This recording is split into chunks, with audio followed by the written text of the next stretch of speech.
laughing at you, Jacob. I just looked down and realized I was wearing two different shoes. But I'll try to stay focused. I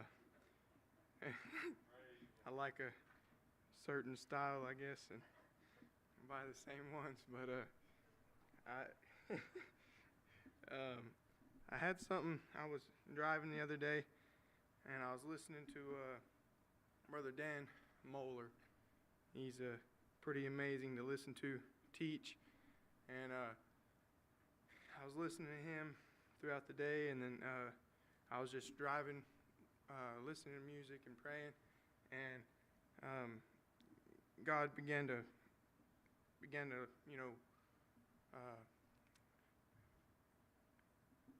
to show me what he was talking, what Brother Dan Moeller was preaching about, and it was just going over and over in my head, and I began to just think about it, and I was worshiping, and I feel like that's what he has for me to share tonight, and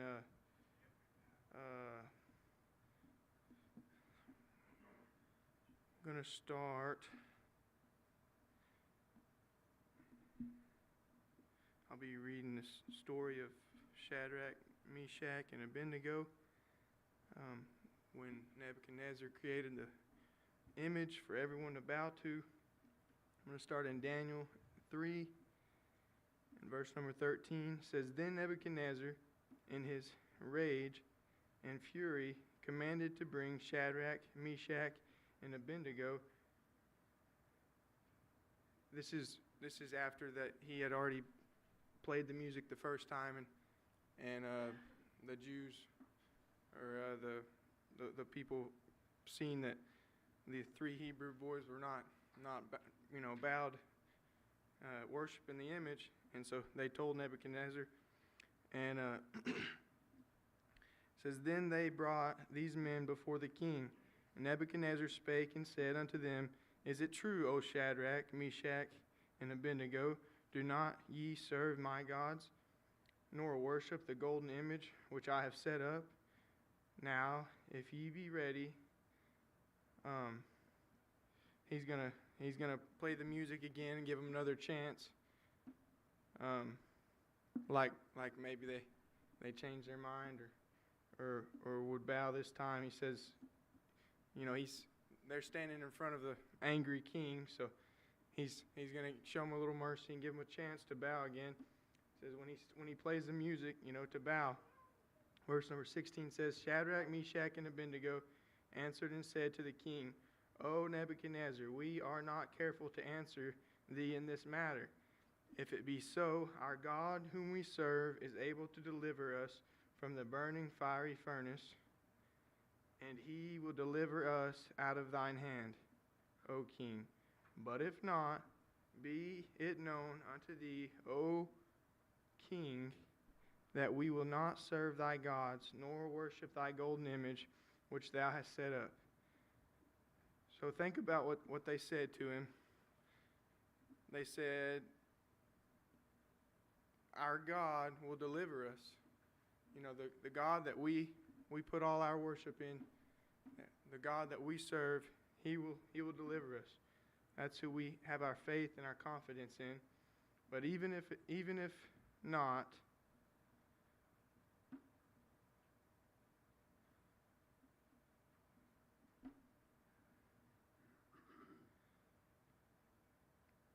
be it known unto thee, O king, that we will not serve thy gods, nor worship the golden image which thou hast set up.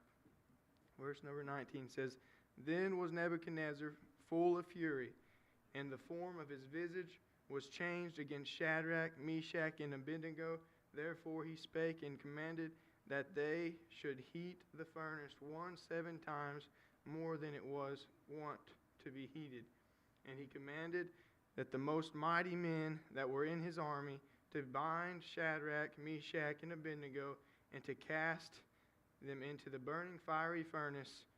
Then these men were bound in their coats, their hosen, and their hats, and their other garments, and were cast into the midst of the burning fiery furnace. Therefore, because the king commandment was urgent, and the furnace exceeding hot, the flame of the fire slew those men that took up Shadrach, Meshach, and Abednego. And these 3 men, Shadrach, Meshach, and Abednego, fell down, bound into the midst of the burning fiery furnace. Then Nebuchadnezzar, the king, was astonished, and rose up in haste, and spake, and said unto his counselors, Did not we cast 3 men bound into the midst of the fire? So think about it. He says he was astonished and rose up in haste. So he is completely shocked. I mean, obviously, completely blown away by what he's seeing. He threw 3 men into a fire so hot that it killed the men that threw them in there. And he said, didn't I throw 3 men bound? And they said, True, O king. And he answered and said, Lo, I see 4 men loose, walking in the midst of the fire, and they have no hurt. And the form of the 4th is like the Son of God. Then Nebuchadnezzar came near to the mouth of the burning fiery furnace, and spake and said, Shadrach, Meshach, and Abednego, come forth and come hither. Then Shadrach, Meshach, and Abednego, then the princes, governors, and the captains, and the king's counselors, being gathered together, saw these men upon whose bodies the fire had no power. Remember that. The fire had no power, nor was an hair in their head singed, neither were their coats changed, nor the smell of the fire had passed on them. Then Nebuchadnezzar spake and said, Blessed be the God of Shadrach, Meshach, and Abednego, who hath sent his angel and delivered his servants that trusted in him, and have changed the king's word, and yielded their bodies, that they might not serve nor worship any god except their own God. And so I want to focus on when they came out of the fire. It says, these men upon the bodies, the fire had no power, nor was an hair singed, and neither were their coats charred. So this fire was a huge problem. It was a turning point for all the rest of those people out there.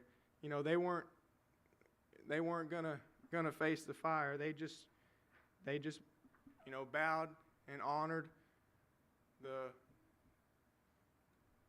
the statue that was created there to, they didn't even question if it was worth, death. But Shadrach, Meshach, and Abednego, they had come to a point where their life was not their own. They weren't living for themselves. And this problem was just another problem. But they had all their faith and confidence in God, and they trusted no matter what happened that God was, God was going to be there. And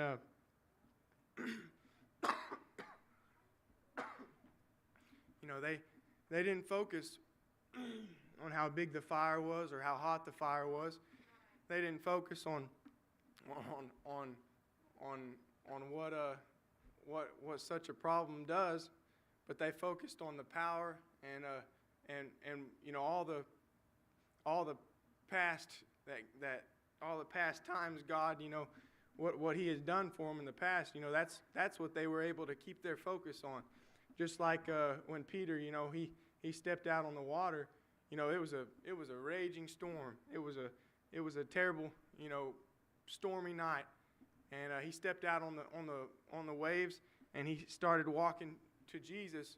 But as soon as he, took his focus and his faith off of Jesus and began concerned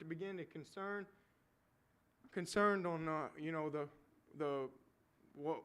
what was happening. He was standing on a liquid that couldn't hold him up, and it was a terrible storm that was trying to push him under. And he began to focus on the problem he was facing and not the God that he served. And that's when he started to sink. And what I felt like God had for us tonight was, there's a lot of problems that we do face in this life, but I wrote this down. Don't worship fear. Don't focus on the fire. Worship God and focus on God. Fear likes to get in our head, and it likes to paint the picture of how big the problem is we're facing.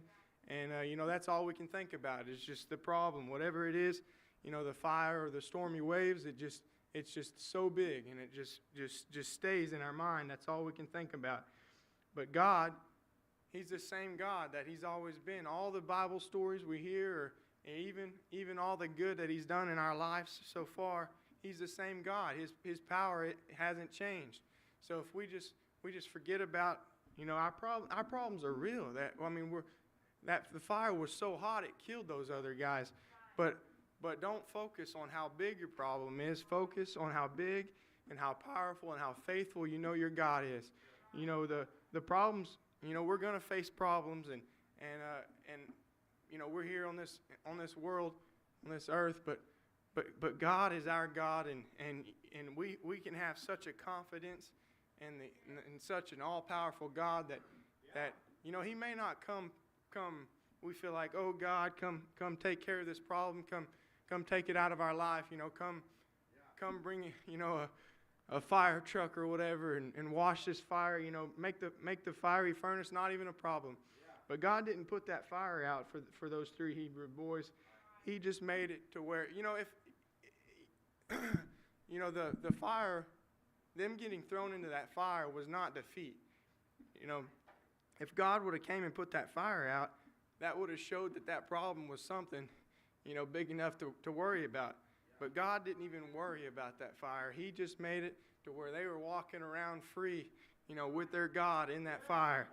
And I'm so thankful that, problems,